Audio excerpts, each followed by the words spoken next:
सीलवा हाथी और लोभी मित्र। कभी हिमालय के घने वनों में एक हाथी रहता था। उसका शरीर चांदी की तरह चमकीला और सफेद था। उसकी आंखें हीरे की तरह चमकदार थी। उसकी सूंड सुहागा लगे सोने के समान कांतिमय थी। उसके चारों पैर तो मानो लाख के बने हुए थे। वह 80,000 गजों का राजा भी था। वन में विचरण करते हुए एक दिन सीलवा ने एक व्यक्ति को विलाप करते हुए देखा। उसकी भंगिमाओं से यह स्पष्ट था कि वह उस निर्जन वन में अपना मार्ग भूल बैठा था। सीलवा को उस व्यक्ति की दशा पर दया आई। वह उसकी सहायता के लिए आगे बढ़ा, मगर व्यक्ति ने समझा कि हाथी उसे मारने आ रहा था। अतः वह दौड़कर भागने लगा। उसके भय को दूर करने के उद्देश्य से सीलवा बड़ी शालीनता से अपने स्थान पर खड़ा हो गया, जिससे भागता आदमी भी थम गया। सीलवा ने जो ही पैर फिर आगे बढ़ाया, वह आदमी फिर भाग खड़ा हुआ, और जैसे ही सीलवा ने अपने पैर रोके वह आदमी भी रुक गया। 3 बार जब सीलवा ने अपने उपक्रम को वैसे ही दोहराया तो भागते आदमी का भय भी भाग गया। वह समझ गया कि सीलवा कोई खतरनाक हाथी नहीं था। तब वह आदमी निर्भीक होकर अपने स्थान पर स्थिर हो गया। सीलवा ने तब उसके पास पहुंचाकर उसकी सहायता का प्रस्ताव रखा। आदमी ने तत्काल उसके प्रस्ताव को स्वीकार किया। सीलवा ने उसे तब अपनी सूंड के उठाकर पीठ पर बिठा लिया और अपने निवास स्थान पर ले जाकर नाना प्रकार के फलों से उसकी आवभगत की।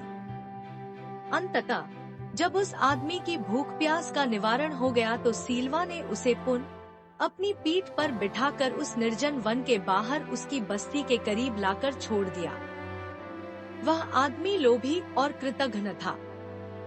तत्काल ही वह एक शहर के बाजार में एक बड़े व्यापारी से हाथी दांत का सौदा कराया। कुछ ही दिनों में वह आरी आदि औजार और रास्ते के लिए समुचित भोजन का प्रबंध कर सीलवा के निवास स्थान को प्रस्थान कर गया। जब वह व्यक्ति से सीलवा के सामने पहुंचा तो सीलवा ने उससे उसके पुनरागमन का उद्देश्य पूछा।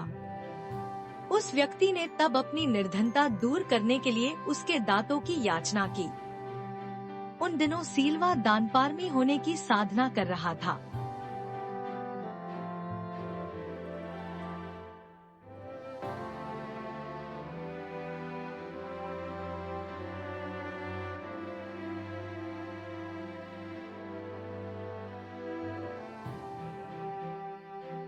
अतः उसने उस आदमी की याचना को सहर्ष स्वीकार कर लिया तथा उसकी सहायता के लिए घुटनों पर बैठ गया ताकि वह उसके दांत काट सके। उस व्यक्ति ने शहर लौटकर सीलवा के दांतों को बेचा और उनकी भरपूर कीमत भी पाई, मगर प्राप्त धन से उसकी तृष्णा और भी बलवती हो गई। वह महीने भर में फिर सीलवा के पास पहुंचकर उसके शेष दांतों की याचना कर बैठा। सीलवा ने उस पुनः अनुग्रहित किया। कुछ ही दिनों के बाद वह लोभी फिर से सीलवा के पास पहुंचा और उसके शेष दांतों को भी निकाल कर ले जाने की इच्छा जताई। दानपरायण सीलवा ने उस व्यक्ति की इस याचना को भी सहर्ष स्वीकार कर लिया।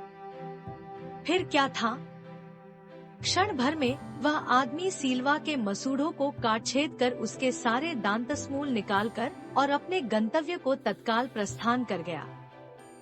खून से लथपथ दर्द से व्याकुल कराहता सीलवा फिर जीवित न रह सका और कुछ समयोपरांत दम तोड़ गया। लौटता लोभी जब वन की सीमा भी नहीं पार कर पाया था तभी घड़ती अचानक फट गई और वह आदमी काल के गाल में समा गया। तभी वहाँ वास करती हुई एक वृक्ष यक्षिणी ने यह गान गाया। मांगती है तृष्णा और मिटा नहीं सकता जिसकी भूख को सारा संसार।